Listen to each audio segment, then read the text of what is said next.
Welcome to 100 Yards of Football. I'm your host, Vincent Turner. And today we got an NFL draft special for 2022. We're going to highlight Nakobe Dean, linebacker out of the University of Georgia. So if you like the video today, please come in and share it. We'll surely appreciate it here at 100 Yards Football. And joining me as always, I really want to say I'm very appreciative. I consider him the best that's doing this right now on this level, covering players, knowing their backgrounds, knowing what they can do when they get to the next level. The guy's got experience. He studied under Bill Belichick. We all know about him. To me, the greatest coach in the National Football League history, and Bill Parcells with the New York Jets. The gentleman is also talented with the pen because he writes for the Detroit Lions and the New York Jets with Sports Illustrated. But what I'm most proud of him and what I love about him more, please go get his book, Whatever It Takes. And let me tell you, after you read this book and you read the story that this young man went through, to be at this level is something that everybody needs to read because it's a story for ages. And let me tell you something, is that I'm very proud that he's doing this with me because, it's the thing about special people that can't overcome adversity. This gentleman right here, you need to get his book and read his story. Because once you read it, it will change your life forever. But let me bring him up. Mr. Daniel Kelly, coming to us from Key West, Florida. How you doing this morning, sir? Hey, I'm doing really well, Mr. Turner. It's good to see you again. You're all smiles. Everything is good. And I appreciate that introduction. And it's very true. It's in my book. Just to add one thing really quickly. My book isn't about my dream. It's encouraging folks to reach their dreams. Okay, let's get to the NFL draft prospect. A lot of people saying he's the best linebacker in the country. He won the Buckets Award. And he's down here with us because I'm broadcasting live from Douglasville, Georgia, which is about an hour and 15 minutes from Athens, Georgia. Nakobe Dean, tell us what you love about him and why you think that he's going to be a player at the next level. Absolutely. No, this guy is definitely a player, and he is a playmaker. Just to kind of at the top of the show, I always like to be accountable to the film I watch. A lot of draft experts around America do not ever be or never held accountable to the film they watched. So I definitely want to start by talking about the film I watched Nakobe Dean play. And I watched him play against Clemson, against Florida, against number 8th ranked Arkansas this year. And let me tell you something. This guy is a strong, sturdy player. He's 6 foot even, 225 pounds. Has a little Wilbur Marshall in him for those folks that remember Wilbur Marshall. Has a little Quentin Coriat in him when he came out of Texas A&M. This is a strong, complete linebacker. I think that's important to capture this beginning of the show because the way I'm going to talk in this show is the way I would talk as if I was in an NFL war room describing this guy to scouts, executives, general manager, coaching staff. This is the way scouts talk. He's a complete linebacker who's a force against the run, against the pass, and also as a blitzer from the Mike spot. When I say Mike, that's the terminology that NFL people use for middle linebacker.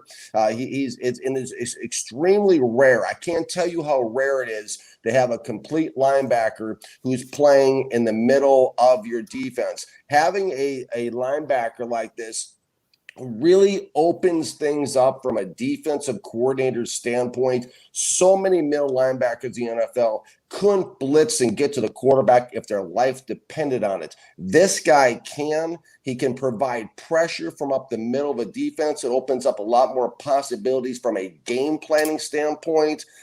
He's just a real presence in the inside. This guy just looks like a first-round draft choice. He plays like it. He is dynamic. One of my friends, my mentor over the last 25 years, Lionel Vitale, the college scouting director with the Dallas Cowboys, has told me for years, Danny, stick with the dynamic ones. This guy is dynamic. He is a good football player with a good football head on his shoulders. He is alert. He looks like he knows what's going on. And turn up your volumes on this one because this is important. He's an extremely instinctual football player. I want you to highlight that with your marker, circle it. That's the number one attribute that he brings to the table. Let's break him down. Let's look at how he plays. He's got instincts along the lines, and I'm not saying he is Ray Lewis, but he has instincts like Ray Lewis played with. Let's break him down on the run. There's going to be quite a few things here that I like about him against the run. And believe it or not, the run is probably the weakest part of his game. And we'll get more to that in a second. But let me tell you something. This guy is good at keying and diagnosing running plays. He's good at reading the run and reacting to it. He is alert. The thing I like probably most about him against the run is he attacks the line of scrimmage. He's not one of these middle linebackers come a dime a dozen in the NFL who wait for the action to get to him 3, 4, 5, 7 yards downfield before becoming involved in jumping on the pile and thinking they're tackling somebody. This guy actually attacks and aggresses and penetrates the line of scrimmage. He's got range. He can run sideline to sideline. He's got, again, excellent instincts. He's a hard hitter. He definitely, when you get hit by Nakobe Dean, you know you've been hit. He's got great closing ability on the ball carrier. And really he has an indirect result, I feel, a lot of times as far as like helping other teammates make tackles. He's very disciplined in his assignments, and he can help funnel. He's so athletic, he can get to the outside and help funnel running backs back to the inside where his teammates make the tackles. There's going to be some carryover to some of these characteristics I'm talking about, just so you know. And there's a couple negatives on the run side too I want to hit on quickly. Is that he's so taking on blocks. So that's one thing he is. Don't fool yourself. Don't think it's something he's going to get a lot better at. These guys are what they are. Bill Parcells, the guy who hired me with the Jets, once said they don't bite when they're puppy dogs. They're generally not going to bite. There's some things this guy doesn't do quite as well as others. There's a little rigidity in his hips. Lack of flexibility. This is not an explosive football player at the point of attack. When taking on blocks, he'll take them on, but his tackling is so.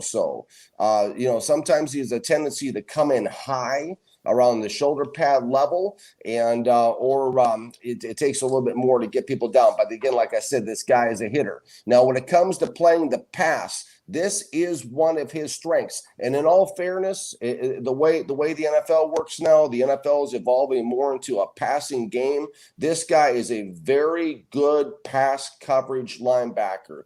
He had a big interception. He stepped in front of a pass against Florida, took it to the house. He's got some Brian Urlacher in him when it comes to coverage ability. Of course, Urlacher was a safety in college, converted to a linebacker with the Bears. This guy is a top shelf coverage linebacker with great coverage skills. He has a knack for coverages. He has a knack for reading the quarterback's eyes. He looked very adept dropping in the coverage, dropping into zones in a short to intermediate range of the field. This guy can run. He can, and let me say this, he's got good playing speed. And let me kind of unpack this from a scouting standpoint. There's a big difference sometimes between playing speed and a 40 speed. 40 speed sometimes isn't realistically what a player really is on film. Sometimes a player plays a lot slower than his 40 speed. This guy plays faster than his 40 speed. He's got good football speed. He can get sideline to sideline. He has range. He can track things down. He can hunt things down. He stays tight in coverages, even at the intermediate route level. Listen, guys, this is hard enough to do even as a Sam strong side or a Will weak side linebacker. It's hard enough for those type of guys to stay tight in coverages. This guy plays and covers like a safety as a middle linebacker, which is exceptionally rare. I can't tell you how rare it is. I've only seen it a handful of times, probably in 40 years. And like I said, he looked really good in his routes against covering his routes against Florida, against Arkansas. I noticed that they even split him out to cover wide a few times, like he was lined up like a cornerback. This guy is just very solid from a technical and athletic standpoint as far as pass coverage is concerned. Again, he missed an open field tackle. We touched on in the run game. I'm going to touch on again the pass game. The tackling skills are not what I want them to be if I'm a general manager, but he does a lot of other things at an elite level. Now let me talk and touch on for a moment on the blitzing side of things. We talked about this at the top of the show, having a middle linebacker, a Mike linebacker who can fill and penetrate and not just put pressure on the quarterback, but has enough speed and burst and athleticism to be able to actually close in the pocket and make a sack and get to the quarterback. This guy's got that. He finds a gap in a way. This is another way he reminds me of a Ray Lewis. Ray Lewis was never a blow up blocker type of person who blew up blockers the way Lawrence Taylor did. Ray Lewis was always a guy that ran a lot of X stunts when the guys would cross over in front of him, and he would try to find open gaps to exploit the quarterback and get through free and be able to rush and pressure the quarterback. Then this way, this guy also reminds me of Ray Lewis because he's more of an athletic pass rusher than a power pass rusher. He's a guy that finds the gaps, good instincts for vulnerabilities on the offensive line. Again, very instinctual. He's got good close. Once he gets through the line of scrimmage, he can pressure, he can get there. This guy is disruptive as a pass rusher. He is a difference maker. He is a pressure player. He's a guy that also, he has enough. Now, catch this. He has enough speed and close and burst to actually still be able to sack the quarterback on a delayed blitz. That's the kind of characteristics we're talking about. This guy is a real legitimate pass rusher, and those guys are extremely rare to be able to get these type of guys. Because listen, the way the NFL offenses have evolved right now, if you can't, in the first round of the draft, if you can't get a disruptive defensive football player who's disruptive as a pass rusher, and if you can't get a lockdown corner, don't waste your time with any other skill positions on the defensive side of the ball. Just draft offensive guys in the first round. That's the direction that the league is headed in. But this is one of these guys you want to have on your board in the first round. As I said, he's not a top 10 linebacker, but he's absolutely a 15 to 32 linebacker. He's a difference maker who can be extremely productive at the NFL player. Bottom line, this guy, as I mentioned a couple times, if I sound excited, it's because I am excited. This guy is a playmaker in the defensive side of the ball, surefire first-round guy. He's going to make a real difference, I believe, for a very good team to get even better. And when I say very good team, we all know how the draft order, the pecking order works. The worst teams with the worst records draft top 10, top 15. Then from 15 to 32 is where you have your playoff teams and your conference teams and your conference championship and Super Bowl championship team. And of course, at number 32, the NFL draft order, of course, is inverse from order of finish. And this guy, as I said, is going to make a very good football team even better. I will put money on it. A guy like Nakobe Dean ends up with the New England Patriots. He ends up with a team like the Packers, maybe the Rams, perhaps even Dallas or Baltimore. This guy is going to go to a team that understands dynamic football players, appreciates dynamic football players, wants instinctual football players, and those five teams have a acumen, have a propensity of drafting those kind of players. The thing that maybe, touching on just for one more brief second before I turn over to you, Mr. Turner, is scouts and teams are just ridiculous when it comes to checking off boxes and measurements and things. Ideally, teams want linebackers to be probably between the range of 6'1", 6'3", 220, 245. That's a box a lot of people want to check in the NFL, and a lot of mistakes are made when guys don't check those boxes because there are players here and there that come through the league that don't meet those type of requirements. This guy, as I mentioned, 6'0", 225, but you can't ignore the elite level characteristics he has. The instincts are off the charts. The playing speed is off the charts. The burst in the close is off the charts. The blitzing ability is rare, and the coverage ability is rare. So, yeah, you can talk all you want. NFL draft analysts and experts around the country and everybody in the war rooms included, owners, general managers, everybody can talk about the fact that he doesn't check the height weight box exactly what you want it to be, but he has such rare characteristics on the other side of the coin that it compensates, and you need to draft this guy in the first round. What are your thoughts on Nakobe Dean, Mr. Turner? Well, like I said, you brought up a great observation about Nakobe Dean, but Nakobe Dean is really dear to my heart. And I tell you why. Not because he played linebacker at the University of Georgia, because I knew about Nakobe Dean about 4 years ago. See, let's tell you a little story. I was in an argument with my nephew back in the 901, Memphis, Tennessee, Ronnie Foster Jr. today. And he was telling me about this football player that's from Horn Lake, Mississippi, 15 miles north of my hometown, Memphis, Tennessee, DeSoto County, the 6'2". And he said, man, Unc, that's what they call you when you get old and get a little gray in your beard. I guarantee you, this young man, Nakobe Dean, out of Horn Lake, Mississippi, after his 3 years on campus of the University of Georgia, he will be the best linebacker in the country. And what has Nakobe Dean done? So he's won the Buckets Award. And when you think of all the Buckets Award winners, Devin White, LSU, C.J. Mosley, Alabama, Eric Kendricks, UCLA, Patrick Willis, Ole Miss, Marvin Jones, Florida State, Percy Snow, Michigan State, and the great Brian Bosworth, Oklahoma. This young man has all the same similar skill sets.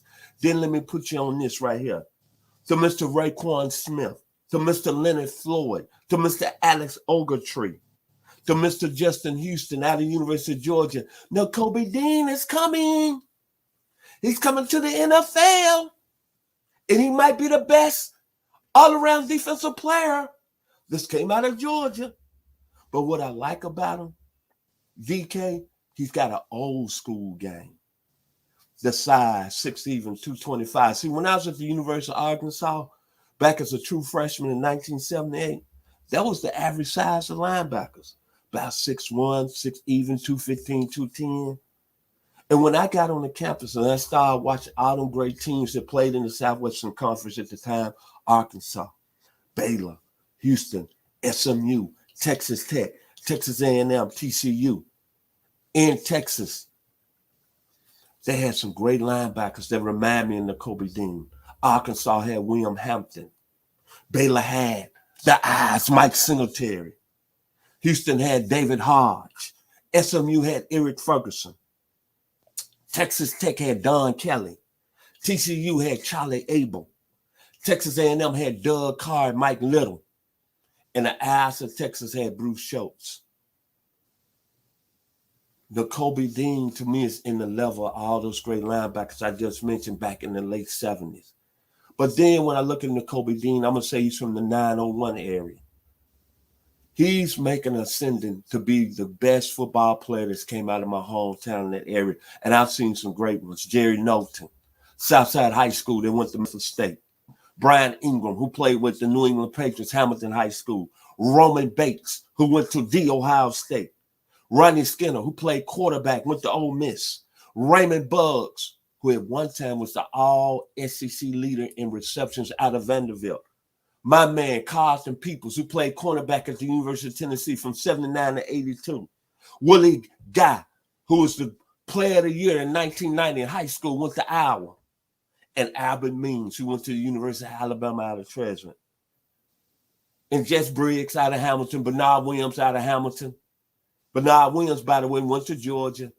Nakobe Dean has an opportunity to be the best football player out of my area. And the one thing that we do here at 100 Yards Football, you know, is Daniel. We can talk about his reaction speed. We can talk about how he played downhill, which to me is an A+. His blitzing ability is an A+, but it's the production.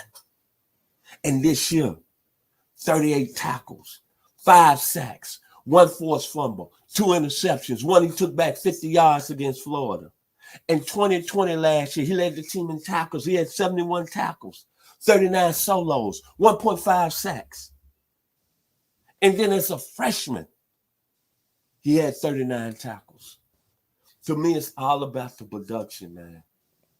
And this young man, I know a lot of people are not going to like his measurements, but at 6 even, 225, Nakobe Dean is active, and I'm proud to have him. The 901, by way of DeSoto County, the 662, Mr. Nakobe Dean, the best linebacker in the country, and he won the Buckets Award. Final words about Nakobe Dean, Mr. Daniel Kelly. Well, you unpacked it really well, Mr. Turner. I think that just the fact that you're speaking this highly of this young man with your life experience of watching football all these years tells us, I mean, you have an encyclopedic memory of all the players that have come through your area. You remember these guys better than anybody on any network in America. They got earpieces on, giving the information with statisticians telling this stuff. You're doing this stuff off memory, off the cuff. Look at the smile. I mean, it's true. I mean, you know the history. And that's one of the things I appreciate most about you. And for you to talk this highly of Nakobe Dean tells everybody and should tell everybody in America exactly everything they need to know. You know, when it comes down to football players like this, you touched on it again. Teams are going to miss on a guy like this. They're going to psych themselves out, talk themselves up because he doesn't meet all the measurements. But that's all the better for a Bill Belichick or somebody who knows what they're doing in the NFL draft. Because, again, when you find special football players that don't quite meet the measurements, they have a way of being special. And this guy is going to be one of those players. And when it comes, last words I have, when it comes to the first round, 53% of first-round draft picks historically are bust. Why are they bust? Because everybody either psychs themselves out, talks themselves out of somebody because of the measurements, falls in love with somebody at a pro day or a combine workout when they're running around underwear around orange cones and they ignore the game tape. Or perhaps what they do is they don't fully appreciate. They try to find somebody who maybe has good measurements or find somebody who has good like pro day stats, and they go with him. But this is a guy, when you're talking about first round draft picks, if you're an organization in the NFL, the name of the game is finding playmakers. The name of the game is finding difference makers. And as somebody who will be sitting in a general manager's chair one day, and myself, this is the type of guy that be on my board. Very few guys I'm enamored with are coming out in the draft. You've got to find a difference maker. You've got to find someone who's disruptive. And I'll say this on the show, and you will not, I guarantee you will not hear this anywhere else in America. Nakobe Dean is a better pass rusher than Kayvon Thibodeau. Final words about Nakobe Dean. When I think about Nakobe Dean, like I say, he's from Horn Lake, Mississippi. 15 miles north of Memphis, Tennessee, my hometown. And to me, he's got a chance to be the best football player that's came out of that area. So when I think about Nakobe Dean, I think up-tempo, speed, and excitement. So when Nakobe Dean gets to the NFL, it's going to be a gangster party. Up, out of there. Ain't nothing but a gangster party. Tupac and Snoop Dogg. Nakobe Dean is going to be a gangster party when he gets to the NFL. Ain't nothing but a gangster party. And I'm proud of the young man coming from the 662, the 901, 15 miles north of Memphis, Tennessee. Nakobe Dean, my nephew was right, man. And the scout, Daniel Kelly, who does it at a high level. You just heard what he said about him. This young man's a football player. If you like the video today, please come in and share it here on 100 Yards of Football. Thank you to the gentleman, the savant, coming out of Key West, Florida. There's nobody that's going to do it better than him, outlining and scouting these players for the 2022 NFL Draft, my man, Mr. Daniel Kelly. And to our producer, who made it happen today, Mr. Logan Landers.